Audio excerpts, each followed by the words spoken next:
আসসালামু আলাইকুম ওয়া রাহমাতুল্লাহ। আজ আমরা আলোচনা করব রবিউল আউয়াল মাসে কোন কোন আমল করলে আল্লাহর কাছে প্রিয় বান্দা হওয়া যায়, গুনাহ মাফ করানো যায় ও তার বিনিময়ে কি কি ফায়দা আপনার হবে। রবিউল আউয়াল মাসের প্রথম আমল আল্লাহ তাআলার কাছে বেশি বেশি শুকরিয়া আদায় করা। আল্লাহর কাছে শুকরিয়া আদায় করা যে তিনি আমাদের জন্য প্রিয় নবী সাল্লাল্লাহু আলাইহি ওয়াসাল্লামকে দুনিয়ায় পাঠিয়েছেন।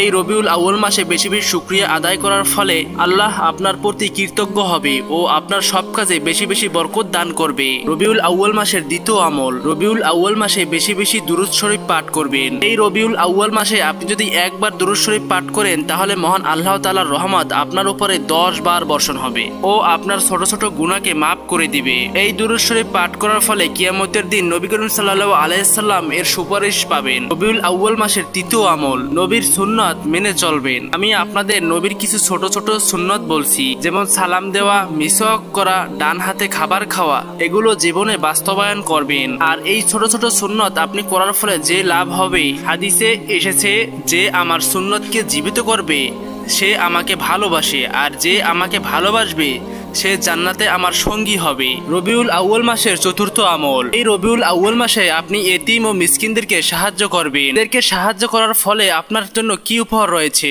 আপনার জীবনের সদকা গুনাহ মুছে যাবে, সম্পদে বরকত আসবে, কিয়ামতের দিন আল্লাহর আরশের ছায়া পাবেন। রবিউল আউয়াল মাসের পঞ্চম আমল এই রবিউল আউয়াল মাসে নবীর সিরাত অধ্যয়ন করবেন। যেমন আপনি পরিবার ও সন্তানদের সাথে নবীজির জীবনী পড়বেন ও আলোচনা করবেন তার কাজকর্মসমূহ।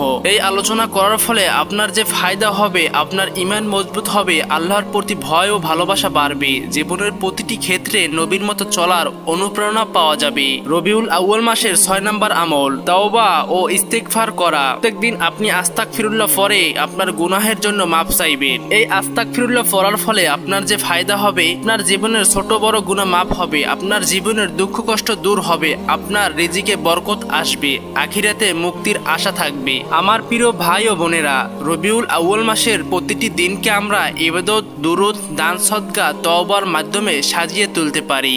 এই আমলগুলো করলে দুনিয়াতে শান্তি আসবে, রিজিকে বরকত আসবে এবং আখিরাতে জান্নাত লাভ করবেন ইনশাআল্লাহ। মহান আল্লাহ আমাদের সবাইকে এই মাসের ফজিলত থেকে উপকৃত হওয়ার তৌফিক দান করুন, আমিন। আসসালামু আলাইকুম ওয়া রাহমাতুল্লাহ। আজ আমরা আলোচনা করব রবিউল আউয়াল মাসে কোন কোন আমল করলে আল্লাহর কাছে প্রিয় বান্দা হওয়া যায়, গুনাহ মাফ করানো যায় ও তার বিনিময়ে কি কি ফায়দা আপনার হবে। রবিউল আউয়াল মাসের প্রথম আমল আল্লাহ তাআলার কাছে বেশি বেশি শুকরিয়া আদায় করা। আল্লাহর কাছে শুকরিয়া আদায় করা যে তিনি আমাদের জন্য প্রিয় নবী সাল্লাল্লাহু আলাইহি ওয়াসাল্লামকে দুনিয়ায় পাঠিয়েছেন।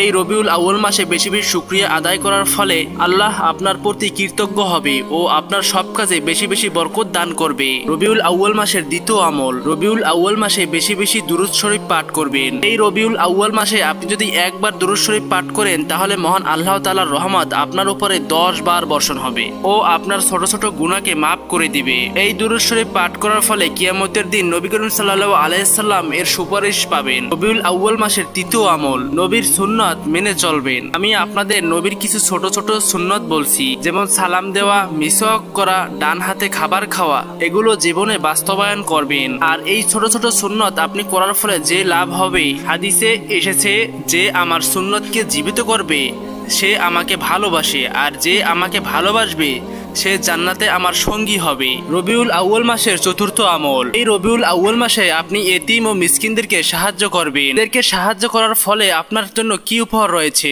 আপনার জীবনের সদকা গুনাহ মুছে যাবে, সম্পদে বরকত আসবে, কিয়ামতের দিন আল্লাহর আরশের ছায়া পাবেন। রবিউল আউয়াল মাসের পঞ্চম আমল এই রবিউল আউয়াল মাসে নবীর সিরাত অধ্যয়ন করবেন। যেমন আপনি পরিবার ও সন্তানদের সাথে নবীজির জীবনী পড়বেন ও আলোচনা করবেন তার কাজকর্মসমূহ। এই আলোচনা করার ফলে আপনার যে ফায়দা হবে, আপনার ঈমান মজবুত হবে, আল্লাহর প্রতি ভয় ও ভালোবাসা বাড়বে, জীবনের প্রতিটি ক্ষেত্রে নবীর মতো চলার অনুপ্রেরণা পাওয়া যাবে। রবিউল আউয়াল মাসের 6 নম্বর আমল তাওবা ও ইস্তিগফার করা। প্রত্যেকদিন আপনি আস্তাগফিরুল্লাহ পড়ে আপনার গুনাহের জন্য মাফ চাইবেন। এই আস্তাগফিরুল্লাহ পড়ার ফলে আপনার যে ফায়দা হবে, আপনার জীবনের ছোট বড় গুনাহ মাফ হবে, আপনার জীবনের দুঃখ কষ্ট দূর হবে, আপনার রিজিকে বরকত আসবে, আখিরাতে মুক্তির আশা থাকবে। আমার প্রিয় ভাই ভাই ও বোনেরা, রবিউল আউয়াল মাসের প্রতিটি দিনকে আমরা ইবাদত, দুরুদ, দান, সদকা, তওবার মাধ্যমে সাজিয়ে তুলতে পারি। এই আমলগুলো করলে দুনিয়াতে শান্তি আসবে, রিজিকে বরকত আসবে এবং আখিরাতে জান্নাত লাভ করবেন ইনশাআল্লাহ। মহান আল্লাহ আমাদের সবাইকে এই মাসের ফজিলত থেকে উপকৃত হওয়ার তৌফিক দান করুন, আমিন।